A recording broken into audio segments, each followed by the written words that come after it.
Now we're going to assume that you have won the nomination and you are representing the Libertarian Party. You have an opportunity to speak to a huge group of independent, undecided voters.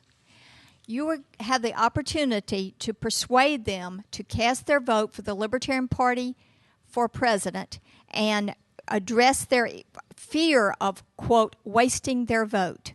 We'll give you a chance to do that right now, and we're going to start with Mr. Keller. Oh, well, that's an interesting question. I don't know how tough it is, but it's an interesting question. That mentality has been going on for a long time about wasting votes, thinking that wasting votes is going to happen just because you voted for the person that you believed in voting for. I think that what we need to do is just simply stick to our principles.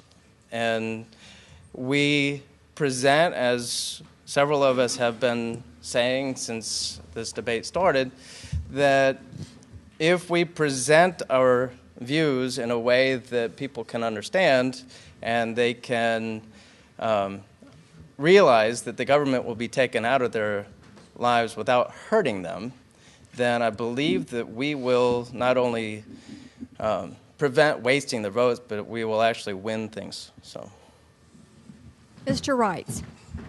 Well, I would begin by telling this large group of people that the only wasted vote is a vote that's not cast. And there's plenty of votes cast every year. Democrats and Republicans are hating themselves all the time because of the vote that they cast. And yet they tell us if we vote for you, it's a wasted vote. This don't make any sense to me. But these undecided voters, these unaffiliated voters, this is our constituency, folks. We're not ever going to achieve electoral success by convincing enough Democrats and Republicans to vote for us. We need to go after the 50% of the American people that don't vote, that voted before and gave up, and it ain't because they're stupid, and it ain't because they don't care, it's because they're smart, and they know if I go and vote, I'm going to get the same thing no matter who I vote for, so why bother? This is why you bother, folks, the Libertarian Party. We're giving you a reason to bother. It's why I started the Million Vote March. I want all of you to try to remember, go to millionvotemarch.com. This is an effort for us to get 1 million votes for the Libertarian presidential candidate, no matter who it is. If you've never voted before, if you voted before and you've quit, come back one more time. There's got to be at least 1 million people out there that want to say, stop the killing, stop the spending, stop the printing of bad money.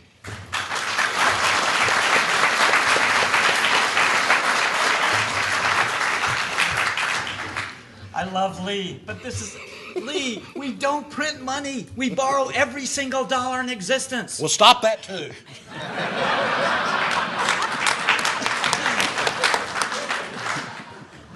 Republicans and Democrats are both in the pocket of the financial community. The top 12 contributors to Obama's campaign are the top 12 banks. 5 of the 6 top contributors to Romney's campaign are the big banks. You need someone who will pound on the table day and night about this economic issue and say, stop the looting, let's start prosecuting, and return the money power back to we, the people of the United States. You know, it's like the choice between Republican and Democrat is like asking someone, are you voting for Lucifer or Satan today?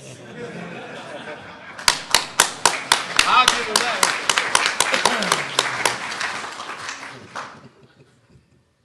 I'm done. Thank you, Mr. Thank you, Mr. Harris. He just wanted to get that bell ringing. No, but I'd say that the real waste of a constituent's vote out there is to continue voting in a manner that we've seen time and time again hasn't worked for decades and decades and decades now.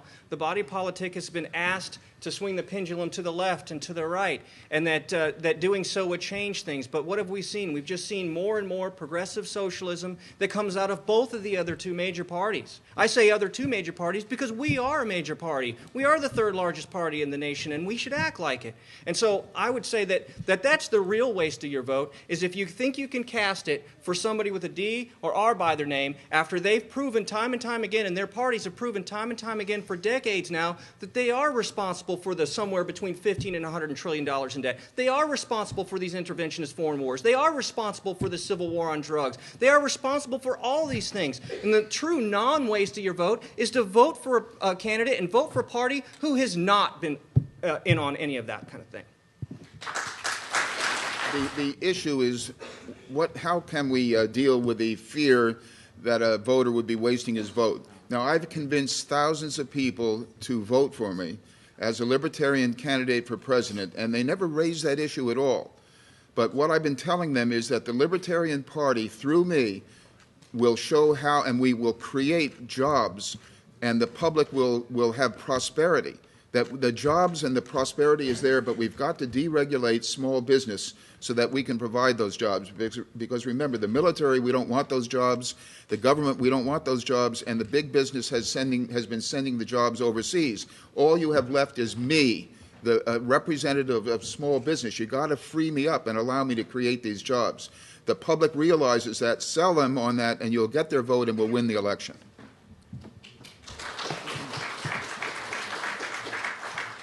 Mr. Johnson.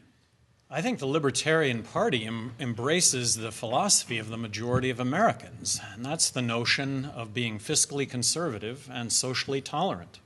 So given that most people have this philosophy, let's identify the problems. We're bankrupt.